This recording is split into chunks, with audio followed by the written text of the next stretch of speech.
আলহামদুলিল্লাহ ওয়াকাফা ওয়া সালামুন আলা ইবাদিহিল্লাযীনা ইসতাফা আম্মা বাদ। দ্বীনি ভাইয়েরা আমার, আমরা এর পূর্বে কাসাসুল আম্বিয়ার প্রথম পর্বে হযরত ইব্রাহিম আলাইহিস সালামের জীবনী কিছু আলোচনা করেছি এবং তারই দ্বিতীয় পর্ব আজকে আমরা আপনাদের সামনে আলোচনা করতে চলেছি। কিসসাতুস সাইয়্যিদিনা ইব্রাহিম মা নমরুদ। হযরত ইব্রাহিম আলাইহিস সালামের একটি বিশেষ ঘটনা নমরুদের সাথে ঘটেছিল, সেই ঘটনাটি আজকে তুলে ধরব। নমরুদ সেই যুগের বাদশাহ, কেনান এবং সে এলাকার, শুধু এলাকার নয় বরং বলা হয়েছে যে সারা পৃথিবীর বাদশাহ এই নমরুদ ছিল সেই সময়ে। কারণ হাদিসেও এসেছে, আল্লাহ রাসূল সাল্লাল্লাহু আলাইহি ওয়াসাল্লাম বলছেন যে দুইজন মুমিন এবং দুইজন কাফের বান্দাকে আল্লাহ রাব্বুল আলামিন পূর্ব পশ্চিম অর্থাৎ সারা পৃথিবীর বাদশাহ বানিয়েছিলেন। মুমিন দুইজন হলেন হযরত সুলাইমান বিন দাউদ এবং যুলকারনাইন, আর কাফের দুইজন হলো উখতে নাসার এবং নমরুদ বিন কেনান। তো যাই হোক, এই বাবেল শহর বা ওই এলাকায় সেই সময় সে বসবাস করত। তো এই নমরুদ যখন খবর পেল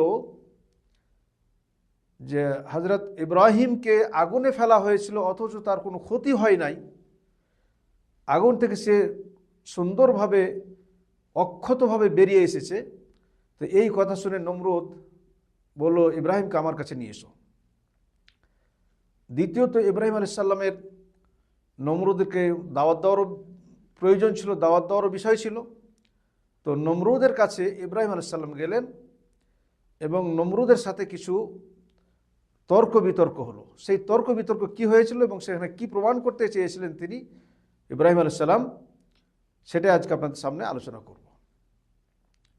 যখন নমরুদের কাছে ইব্রাহিম আলাইহিস সালাম গেলেন, দাওয়াত নিয়ে গেলেন, তাকে ডাকা হলো এবং তিনি তার কাছে দ্বীনের দাওয়াত, একত্ববাদের দাওয়াত, তাওহীদের দাওয়াত নিয়ে গেলেন। কারণ এই নমরুদ ছিল পৃথিবীতে কাফের এবং এমন একজন কাফের যে শুধু কাফের নয়, সে এত বাড়াবাড়ি করেছিল, এত জুলুম অত্যাচার এবং এত বাড়াবাড়িতে সে আল্লাহর উপরে বা মানুষের উপরে এত বাড়াবাড়ি করেছিল এবং এত সে অহংকারী ছিল, সে নিজেকে আল্লাহ এবং রব দাবি করেছিল। এত তার বাড়াবাড়ি ছিল যে নিজেকে রব পর্যন্ত দাবি করে ফেলে, যে আমি হলাম সর্বোচ্চ রব বা আমি হলাম প্রভু। তো ইব্রাহিম আলাইহিস সালাম তার এই অহংকারকে চূর্ণ বিচূর্ণ করে দেওয়ার জন্য এবং দ্বীনের দাওয়াত তার কাছে পৌঁছে দেওয়ার জন্য তিনি গেলেন। যাওয়ার পরে তার সাথে আলোচনা শুরু হলো, বাক বিতম্ব শুরু হলো। তো ইব্রাহিম আলাইহিস সালাম তার কাছে এমন একটা দলিল পেশ করলেন যে সে বাধ্য হয়ে গেল চুপ হতে এবং শেষ পর্যন্ত সে লজ্জিত হলো। যে ঘটনাটি মহান রব্বুল আলামিন কোরআনুল কারীমের ভিতরে বর্ণনা করেছেন। আল্লাহ তাআলা বলছেন, আলাম তারা ইলাল্লাযী হাজ্জা ইব্রাহিম ফি রাব্বিহি আন আতাহুল্লাহুল মুলক ইয ক্বালা ইব্রাহিম রাব্বিয়াল্লাযী ইউহয়ী ওয়া ইউমীত ক্বালা আনা উহয়ী ওয়া উমীত ক্বালা ইব্রাহিম ফাইন্নাল্লাহা ইয়াতি বিশ-শামসি মিনাল মাশরিকি ফাأতি বিহা মিনাল মাগরিব ফাবুহিতাল্লাযী কাফারা ওয়াল্লাহু লা ইয়াহদিল কওমাদ যালিমিন। এই ঘটনাটি আল্লাহ রাব্বুল আলামিন এই কোরআনুল কারীমের ভিতরে উল্লেখ করেছেন নমরুদ এবং ফিরাউন ইব্রাহিম আলাইহিস সালামের সাথে তর্ক বিতর্কের ঘটনা। আল্লাহ তাআলা বলেছেন, আলাম তারা ইলাল্লাযী হাজ্জা ইব্রাহিম, তুমি কি দেখো নাই ওই ব্যক্তির দিকে যে ইব্রাহিম আলাইহিস সালামের সাথে ঝগড়া করছিল তার রব সম্পর্কে, আল্লাহ সম্পর্কে। এই জন্য যে আল্লাহ রাব্বুল আলামিন তাকে পুরো দুনিয়ার পৃথিবীর বাদশা বানিয়েছিলেন। এত অহংকারী হয়ে বসেছিল, সে নিজেকে রব বলে দাবি করেছিল, আল্লাহ রাব্বুল আলামিনকে রব বলে সে মানত না এবং তার নিজের ক্ষমতা এবং নিজের কুদরত, নিজের ক্ষমতা সে নিজেই ভাবতো যে আমি অনেক ক্ষমতাবান, আমি অনেক শক্তিশালী, আমি ক্ষমতাবান। ইব্রাহিম আলাইহিস সালামের সাথে যখন তার তর্ক বিতর্ক শুরু হলো, ইব্রাহিম আলাইহিস সালামকে জিজ্ঞাসা করল, আচ্ছা বলো তো, যখন তাকে দাওয়াত দিলেন এক আল্লাহ রাব্বুল আলামিনের, মহান রব্বুল আলামিনের শক্তির কথা, কুদরতের কথা, ক্ষমতার কথা যখন বললেন ইব্রাহিম আলাইহিস সালাম, তখন সে বলল যে আচ্ছা বলো তো তোমার রব কি করতে পারে, তোমার আল্লাহ কি করতে পারে? ইব্রাহিম আলাইহিস সালাম বললেন, রব্বিয়াল্লাযী ইউহয়ী ওয়া ইউমীত, আমার মহান রব্বুল আলামিনের এত ক্ষমতা যে সে যাকে ইচ্ছা জীবিত করতে পারেন, যাকে ইচ্ছা মৃত্যু দান করতে পারেন। তো সে ঠাট্টা হাসি বিদ্রুপে চলে বলে, আরে এই কাজটা তো আমিও করতে পারি, এই কাজ তো আমিও করতে পারি, কারণটা হচ্ছে এই ক্ষমতা তো আমারও আছে, এই কুদরত এই শক্তি তো আমারও আছে। বলে তা কী করে হয়? বলে দেখো, সে দুইজন ব্যক্তিকে জেল থেকে, তার নিজস্ব জেল থেকে দুইজন ব্যক্তিকে নিয়ে আসতে বলল। নিয়ে আসতে বলার পরে সে দুইজনের ভিতরে একজনকে হত্যা করে দিল এবং একজনকে ছেড়ে দিল। বলা হয়েছে এই দুইজনের উপরে ফাঁসি বা হত্যা ওয়াজিব হয়ে গেছিল তাদের আইন অনুসারে। তো এখন একজনকে ছেড়ে দিল এবং একজনকে হত্যা করলো। বলো দেখো, আমার ইচ্ছা, আমি একজনকে হত্যা করে দিলাম আমার শক্তিতে, আমার ক্ষমতাতে, আর আরেকজনকে আমি বাঁচিয়ে দিলাম। দেখো এই কাজ তো আমিও করতে পারি। তো ইব্রাহিম আলাইহিস সালাম বলল, আচ্ছা বেশ ঠিক আছে, তুমি আমার প্রভুর ক্ষমতা দেখবে। আবার ইব্রাহিম সালাম দ্বিতীয় প্রশ্ন করলেন, ক্বালা ইব্রাহিম ফাইন্নাল্লাহা ইয়াতি বিশ-শামসি মিনাল মাশরিক ফাআতি বিহা মিনাল মাগরিব। আচ্ছা ঠিক আছে, তাহলে আমার রব মহান রব্বুল আলামিন এই সূর্যকে পূর্ব দিক থেকে উদিত করেন, পূর্ব দিক থেকে নিয়ে আসেন। আর তুমি যদি রব হতে চাও, তুমি যদি রব হও, এতই ক্ষমতা আছে, তাহলে একদিন তুমি পশ্চিম থেকে এই সূর্যটা উঠিয়ে দেখিয়ে দাও। আল্লাহ বলছেন ফাবুহিতাল্লাযী কাফারা, এই কাফের ব্যক্তি একদম চুপ হয়ে গেল এবং হেরে গেল এবং সে চুতিয়া হয়ে গেল। বুহিতা মানে সে একদম মানে নিশ্চুপ হয়ে গেল, অবাক হয়ে গেল, আর কোনো তার কিছু উত্তর, তার মানে বেউত্তর হয়ে গেল, কোনো উত্তর দেওয়ার মতো ক্ষমতা আর থাকলো না। আল্লাহ বলছেন আল্লাহু লা ইয়াহদিল কওমাদ যালিমিন, আল্লাহ রাব্বুল আলামিন এই জালেম কওমদেরকে হেদায়েত দেন না।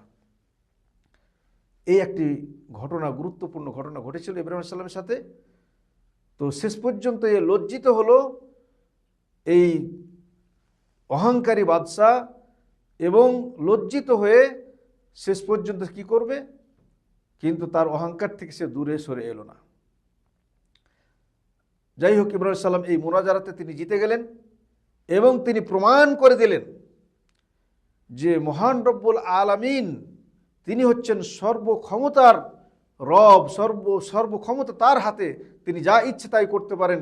কিন্তু সে নিজেকে যে খোদা দাবি করেছিল বা নিজেকে যে আল্লাহ দাবি করেছিল, সেটা তার ভুল ছিল। তার এই ভুল, এই চিন্তা ভাবনা সে মানে অহংকার বশত করেছিল। সে মানুষের সামনে, সমস্ত মানুষের সামনে সে লজ্জিত হলো এবং প্রমাণ হয়ে গেল যে ইব্রাহিম আলাইহিস সালাম যে দাওয়াত নিয়ে পৃথিবীতে এসেছিলেন, আল্লাহ রাব্বুল আলামিনের নবী হিসাবে তিনি এসেছিলেন, তিনি সত্যবাদী, এটা প্রমাণ হয়ে গেল। এবং এই নমরুদ যে মিথ্যুক, এটা তা প্রমাণ হয়ে গেল সকলের সামনে। এই নমরুদ আল্লাহ রাব্বুল আলামিন ধ্বংস করেছেন। এই ঘটনার পরে ইব্রাহিম আলাইহিস সালাম সেখান থেকে অন্যদিকে মন নিলেন, আরও দাওয়াত দেওয়ার জন্য অন্যদিকে চলে গেলেন। আর লাস্ট পর্যন্ত এই নমরুদকে আল্লাহ রাব্বুল আলামিন তার এই অহংকারকে ধ্বংস করার জন্য তাকে হালাক করলেন, ধ্বংস করলেন। বলা হয়েছে, যদিও এগুলো ইসরায়েলি রওয়ায়াত, এই রওয়ায়াতগুলো সত্য মিথ্যা বলা যেতে পারে না, কিন্তু ইসরায়েলি রওয়ায়াতের ভিতরে এটা পাওয়া যায় যে আল্লাহ রাব্বুল আলামিন এই নমরুদকে ধ্বংস করার জন্য দেখলো, তোমার এতই অহংকার, এতই বড়ত্ব, তুমি নিজেকে রব বলে দাবি করো, ঠিক আছে, সামান্য একটা ছোট্ট মাছি দিয়ে তাকে তার ক্ষমতাকে শেষ করেছিল, তার অহংকারকে ধ্বংস করে দিয়েছিল, এবং তাকে শেষ পর্যন্ত লজ্জিত হয়ে পৃথিবীতে বসবাস করতে হয়েছে যে কদিন ছিল, এবং শেষ পর্যন্ত জুতা খেয়ে তাকে মৃত্যুবরণ করতে হয়েছে। বলা হয়েছে ইন্না বাউজাতান দাখালাত ফি দিমাগিহি, আল্লাহর তরফ থেকে একটা ছোট মাছি তার মুখে, মানে তার দিমাগের ভিতরে, তার মাথার ভিতরে, দিমাগের ভিতরে ঢুকে পড়ে। ওয়া মাকাসাত 40 সানা, আর এই অবস্থাতে এই মাছিটি 40 বছর ধরে তার দিমাগের ভিতরে ছিল, এবং সে কটকট করে তাকে কামড়াতো। আর যখন এই মাছি তাকে কামড় দিত, তখন সে আর সহ্য করতে পারতো না। এমনকি বলে হাত্তা জাআলাতহু ইয়াদরিবু রাসাহু বিল মাতারিক, এমনকি তাকে হাতুড়ি দিয়ে তার মাথাতে মারতে হতো, জুতো দিয়ে মারতে হতো, পিটনি দিত মাথাতে। মানুষ যখন জুতো দিয়ে বা হাতুড়ি দিয়ে মারতো তার খাদেমরা, তখন এই মাছি চুপ হয়ে যেত। আবার যখন তারা মার বন্ধ করত, আবার সাথে সাথে আবার কটকট করে কামড়াতে শুরু করতো। এইভাবে কষ্ট দিয়ে 40 বছর ধরে তার কষ্ট দিয়ে এই নমরুদকে, এই অহংকারীকে তার অহংকার চূর্ণ বিচ্ছিন্ন করা হয়েছে এবং তার মৃত্যু ঘনিয়ে এসেছে এবং তাকে মৃত্যু দেওয়া হয়েছে। এইভাবে কষ্ট দিয়ে তাকে মৃত্যু দেওয়া হয়েছে। এটাই হলো মহান রব্বুল আলামিনের কুদরত, মহান রব্বুল আলামিনের ক্ষমতা। এই একটি ঘটনা, গুরুত্বপূর্ণ ঘটনা, যে কোরআনের কারিমের ভিতরে মহান রব্বুল আলামিন বর্ণনা করেছেন। তো এইভাবে ইব্রাহিম আলাইহিস সালাম তার দ্বীনের দাওয়াত প্রচার করেছেন এবং বাদশাদের কাছেও গিয়ে এভাবে দ্বীনের দাওয়াত দিয়েছেন, এবং তিনি যুক্তি পরামর্শ দিয়ে একদম অকাট্য প্রমাণ এবং যুক্তি দিয়ে তিনি এই নমরুদকে পর্যন্ত লাজবাব করেছে, হারিয়ে দিয়েছে।